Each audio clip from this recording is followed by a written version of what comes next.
Knock Knock es un espacio de diálogo donde pondremos en la mesa temas importantes desde una visión a favor de los derechos humanos y la globalización de la equidad. ¿Te animas a dialogar? Hola a todos y todas, hoy estamos en un nuevo programa de Knock Knock y esta vez tenemos un tema muy importante a propósito del Día Mundial de la Propiedad Intelectual y queremos poner sobre la mesa el tema justamente de propiedad intelectual vinculado a salud y acceso a medicamentos. Para eso tenemos un invitado muy especial, Javier Llamosa. Él es de Acción Internacional para la Salud, que es una organización que lleva ya varios años trabajando este tema en nuestro país. Bienvenido, Javier. Muchas gracias por la invitación y qué bueno de hablar de estos temas de propiedad intelectual, que es muy importante entenderlos y sobre todo cómo afecta esto en la salud de los ciudadanos. Sí, pues es realmente importante porque además cuando hablamos de propiedad intelectual estamos hablando del reconocimiento y la protección legal del autor, del inventor, ¿no es cierto? Pero yo creo que es un tema que más está relacionado sobre todo no precisamente a la salud, no precisamente cuando hablamos de acceso a medicamentos, ¿no? Generalmente hablamos, de un autor de un libro, por ejemplo, ¿no? El autor de un libro tiene los derechos sobre su libro, sobre lo que ha escrito, así como los derechos para comercializarlo. Y eso nos queda clarísimo. Lo mismo pasa, por ejemplo, con el tema el compositor de una canción, ¿no? También este compositor tiene todos los derechos para el uso y la comercialización de su canción. Pero justamente lo que queríamos nosotros hablar hoy día y que nos preguntábamos, ¿cuál es el vínculo cuando se habla de propiedad intelectual y salud, de propiedad intelectual y medicamentos? ¿Qué podemos decir de esto? ¿Cómo se come esto? Sí, eso es muy interesante lo que comentan porque cuando se habla de la protección de los derechos de propiedad intelectual, ¿no? Y se protege porque justamente lo que se busca es que se le retribuya al inventor o al autor el esfuerzo que ha hecho, ¿no? Entonces se le retribuye a través de unas patentes, ¿no? Y esta patente le permite que el cantautor o el que escribió la obra pueda vender esto, pueda vender su obra y se le reconozca una retribución. Eso está bien, ¿no? Y cada ciudadano puede elegir acceder o no a esa obra, eso es algo libre y hay libertad para eso, ¿no? El tema surge el conflicto en salud, porque cuando se protege, por ejemplo, un invento, porque lo que se protege son los inventos, ¿no? Eso está relacionado a la salud y el ciudadano ya no hay una elección, porque el ciudadano a veces necesita obligatoriamente comprar ese medicamento, hay una obligación de acceder a eso, pero cuando está protegido y la protección es para reconocerle la retribución sobre la investigación y desarrollo y tiene un alto precio, eso sí puede poner en riesgo la vida de un ciudadano porque no va a poder pagar ese alto precio y está obligado a hacerlo, y si no lo hace, pues ahí hay un desenlace fatal por ahí. Entonces ahí empieza el problema, ¿no? Entonces está bien cuando son bienes, por ejemplo, marcas, yo quiero un perfume, una zapatilla, el ciudadano si quiere lo compra, una obra si quiere lo compra, pero cuando se refiere a salud, ahí sí hay un problema porque hay un conflicto entre el derecho a acceder a ese bien y el derecho del titular de la patente de recuperar su inversión y desarrollo, ¿no? Porque se puede tratar además de vidas, ¿no es cierto? Se trata de vidas, ¿no? Se trata de la salud, derechos fundamentales para la vida, así es. Claro, no se trata, como tú dices, de elegir leer algo, de elegir escuchar algo, usar algo, ¿no? No tienes elección, digamos, ¿no? Exacto. Y entonces, ¿qué se está haciendo por eso? ¿Los gobiernos están garantizando el derecho a la salud? ¿Qué se está haciendo? Sí, ahí hay que analizar muy bien el problema. El problema es bastante amplio y global, ¿no? Porque, por ejemplo, hasta el momento la OMS no se ha puesto de acuerdo, por ejemplo, en cuánto cuesta desarrollar un medicamento, ¿no? Y es importante saberlo porque si las farmacéuticas van a recuperar sus costos de investigación y desarrollo, entonces hay que saber cuánto tiene que recuperar, ¿no? En el caso de medicamentos, se estima, hay organizaciones como DNDi, por ejemplo, que estiman que fabricar un medicamento son $100 millones. Hay estudios que dicen que son $1.500 millones. Y mientras no definamos cuánto es esto, o si las farmacéuticas van a ser transparentes para decir cuánto les costó, entonces en base a lo que le costó, tendría que recuperarlo. Un ejemplo de ello, por ejemplo, es trastuzumab, un medicamento para el cáncer de mama, que si en el peor de los casos, ¿no? Supongamos que haya invertido en investigación y desarrollo 1.500 millones de dólares, ¿no? Porque hay estudios que dicen que son 100, ¿no? Pero bueno, digamos que son 1.500 dólares, ¿no? Entonces tiene en 20 años, en los años de protección de las patentes, 20 años, pero en realidad son 10 años efectivos de explotación comercial. En los 10 años debería recuperar sus 1.500 millones de dólares, ¿no? En los 10 años debería recuperarlo, pero en 5 años ya había facturado 6.400 millones de dólares, o perdón, 64.000 millones de dólares. O sea, los 1.500 millones de dólares lo había recuperado hace tiempo, ¿no? Y seguía explotando su derecho. Entonces 64.000 millones de dólares en 5 años, en 10 años no, es una cosa increíble. Finalizó la patente, no tenía competidores y seguía manteniendo ese precio hasta que aparecieron los competidores. Hoy en día, en Perú, por ejemplo, pagábamos 1.500 dólares por cada ampolla. Hoy en día cuesta más o menos 400 dólares porque hay hasta 3 competidores.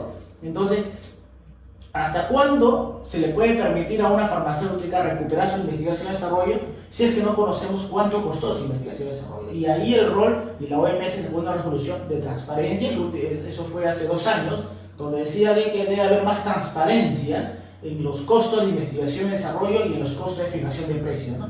Pero es una resolución bastante tibia porque no es obligatoria, es una sugerencia, es voluntario y esta voluntad pues no funciona como quisiéramos que funcione, ¿no? Y ahí en el caso de los medicamentos que nos estás hablando del periodo de patentes, ¿siempre es la misma cantidad de años? Sí, las patentes duran por 20 años, ¿no? Para las menciones, ¿no? Y las patentes empiezan desde el momento en que se solicita la patente, ¿no? Pero se solicita la patente y sigue investigándose para ver si ese producto funciona o no, ¿no? Y normalmente se calcula que en 10 años recién ese producto se determina, todos los que se registraron, se determina que tiene un uso terapéutico, ¿no? Entonces lo registran en los ministerios de salud para que le den la autorización comercial. Y de los 20 años ya pasaron 10 años en ese proceso y les queda 10 años para hacer la explotación comercial. Entonces 10 años se calcula que más o menos el tiempo en el cual una patente se explota, ¿no? Y por ejemplo, como tú bien decías, lo más probable es que antes de todo ese tiempo ya recuperen los costos de investigación y desarrollo. ¿No hay ningún mecanismo, o mejor dicho, existe algún mecanismo que pueda cortar esa cantidad de años? No existe un mecanismo, está establecido de esa manera, pero también la ley, que es el Acuerdo de Derecho de Propiedad Relacionada al Comercio del año 94, que reconoce estos mecanismos, este mecanismo de protección por 20 años, también reconoce algunas flexibilidades, ¿no? Porque si es un medicamento que, por ejemplo, pasó por el VIH-Sida, ¿no? Se encontraron medicamentos antirretrovirales que salvaban la vida de los pacientes, pero que estaban patentados y no eran accesibles para los países. En Sudáfrica pasó eso. Entonces lo que pasó es que hay flexibilidades que permiten que los países, porque son los países los que otorgan las patentes, ¿no? Cada país otorga su patente, no existen patentes internacionales, cada país otorga su patente. Entonces, así como las otorga, también puede decir, ok, en esta oportunidad no le voy a otorgar la patente porque este medicamento tiene un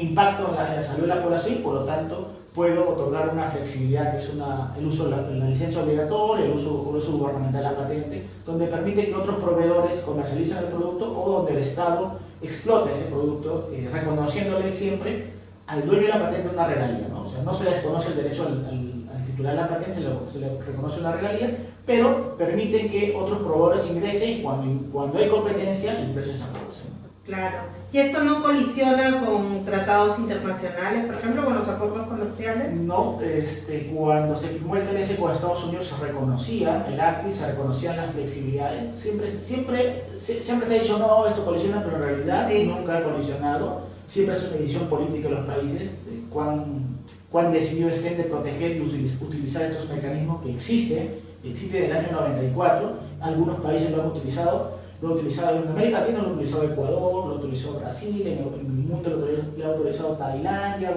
Sudáfrica. ¿Y Perú? Perú no ha utilizado nunca una flexibilidad, pero fíjate que quien promueve este derecho propietario intelectual son Estados Unidos, y Estados Unidos es el que más ha explotado las flexibilidades, ¿no? Cada vez que ha habido un problema, ellos han otorgado licencias obligatorias, uso gubernamental. Es más, para fabricar la vacuna Moderna, la vacuna contra el COVID-19, utilizaron esta flexibilidad para permitir que el laboratorio Moderna fabrique para el gobierno de Estados Unidos la vacuna Moderna, ¿no? Entonces dijo, ok, tú fabricas, yo te doy una excepción, y si tú vulneras alguna patente de algún otro, como yo soy el que traigo las patentes, yo me hago cargo de eso y tú fabrícame la vacuna, y se fabricó a través de la flexibilidad, se fabricó la vacuna de forma rápida, ¿no? Ah, interesante eso. Y una pregunta más, ¿cómo tendríamos que hacer ahora, ¿no? O sea, porque finalmente regreso al inicio, ¿no? Esto se trata de vidas, se trata no de elecciones, no de preferencias, sino de un uso necesario de medicamentos frente a un problema de salud. Entonces, tenemos acá varias trabas, ¿no? Y que van directamente, afectan a nuestros bolsillos, a la canasta familiar, ¿no es cierto? Creo, tú lo sabes mejor, pero hay varios indicadores que nos dicen que altos presupuestos se van realmente en salud, ¿no? Mucho del presupuesto de la canasta familiar se va en salud. ¿Qué propuestas hay con respecto a esto de la propiedad intelectual? Sí, hay una discusión global sobre si este modelo de protección funciona en salud, ¿no? Puede funcionar en otros bienes, y bien se ha citado, ¿no? Esto no funciona en obras literarias, derechos de autor, en sistemas informáticos, por ejemplo, las patentes funcionan, ¿no? Pero para salud, algunas evaluaciones, Max Planck hizo una evaluación donde decía de que si la patente tiene como fin que recupere los costos de investigación y desarrollo y se promueva la innovación, después de una evaluación que ha hecho Max Planck, ha concluido de que realmente este modelo no está funcionando para el fin que fue creado, y por lo tanto debemos discutir modelos alternativos. Y se vienen discutiendo modelos alternativos, ¿no? Por ejemplo, es el de linking, ¿no? Porque, a ver, si un fabricante recupera su costo de investigación y desarrollo, lo recupera en el precio del producto, ¿no? El precio cuesta 1, le aumento su margen 1, y mi costo de investigación y desarrollo son 2, el precio es 4 soles, ¿no? Por ejemplo. Entonces, 2 soles de investigación y desarrollo debe recuperar. Entonces, esos 2 soles que no lo recupere en el precio del producto, sino lo recupere por otras fuentes. Por ejemplo, impuestos a los aviones, que en un momento se hablaba, o hacer una bolsa entre los gobiernos. En América Latina, por ejemplo, pueden hacer una bolsa. Si se reconoce que el costo de investigación y desarrollo son $1.000 millones, hágase una bolsa de $1.000 millones y se le entrega a quien invente un producto. Y aquí es algo importante: reorienta la investigación y desarrollo, porque yo le voy a entregar a quien hizo una invención o un medicamento, por ejemplo, para TBC, para malaria, enfermedades que están desatendidas. Entonces estaríamos reorientando la investigación y desarrollo a una necesidad pública, porque hoy en día la investigación se está focalizando en enfermedades crónicas, por ejemplo, cáncer, y no se inventan nuevos antibióticos, por ejemplo. Y nuestro arsenal terapéutico se está acabando, se ponen nuevos antibióticos. Si nos quedamos sin antibióticos, imagínate las consecuencias, ¿no? No tenemos nuevas soluciones para TBC, aún tenemos malaria en América Latina. Entonces, esas enfermedades no están atendiéndose y no se están orientando las investigaciones a ese tipo de necesidades, ¿no? Y dime, ¿y el Perú está también entrando en este debate de esta nueva propuesta global? Es un debate a nivel de la Organización Mundial de la Salud. Todos los ministerios de salud están presentes. Bueno, desconozco cuál es el papel protagónico que va a tener el Ministerio de Salud de Perú, pero sabemos que todos los ministerios se reúnen y empujan este proceso, ¿no? Sería interesante que el Ministerio de Salud se pronuncie sobre estos modelos, pero además también tome decisiones sobre algunos medicamentos que al Perú le cuesta un montón de dinero, ¿no? Un montón de dinero, y que podría costar menos si, por ejemplo, utilizan una flexibilidad. Un ejemplo clave, por ejemplo, es la bedaquilina, ¿no? La bedaquilina es un medicamento para la TBC. En el Perú tiene un monopolio hasta el 2027 por una patente, ¿no? Pero existen bedaquilinas genéricas en otras partes del mundo que no van a ingresar al Perú porque están patentadas. Entonces, si el Perú decidiera otorgar una licencia obligatoria, permitiría que ingresen esta bedaquilina, y así más personas que tienen TBC podrían tratar su enfermedad, ¿no? Entonces, es una decisión política, es una decisión legal, es una decisión que no tiene discusión, que solamente es una decisión política y nada más, ¿no? Siempre va a haber el tema, este fantasma que siempre aparece, que dice: no, si ustedes usan una decisión obligatoria, nos vamos del país, la industria farmacéutica, vamos a cerrar, vamos a quebrar, se genera inestabilidad económica y política, y todo este rollo, que lo hemos escuchado no solamente de Perú, sino en muchas partes del mundo. Al final eso es una bulla alrededor de defender intereses, ¿no? el ejemplo que tú has dado además de Estados Unidos es clave, ¿no? Estados Unidos constantemente utiliza esa flexibilidad. Sí. ¿No? Bueno, tú bien lo has dicho, ¿no? Acá hay un tema de decisión política y quizá también habría que incorporar más también a la sociedad civil exigiendo, digamos, esta posición, pero también exigiendo nuestro propio derecho a la salud. Porque Sí. Finalmente esto siempre se trata de vidas y se trata de eso, ¿no? Del derecho a la salud, ¿no? Sí. Muchas gracias, Javier, por estar con nosotros. Y esto ha sido un programa más de Knock Knock en el Día Mundial de la Propiedad Intelectual.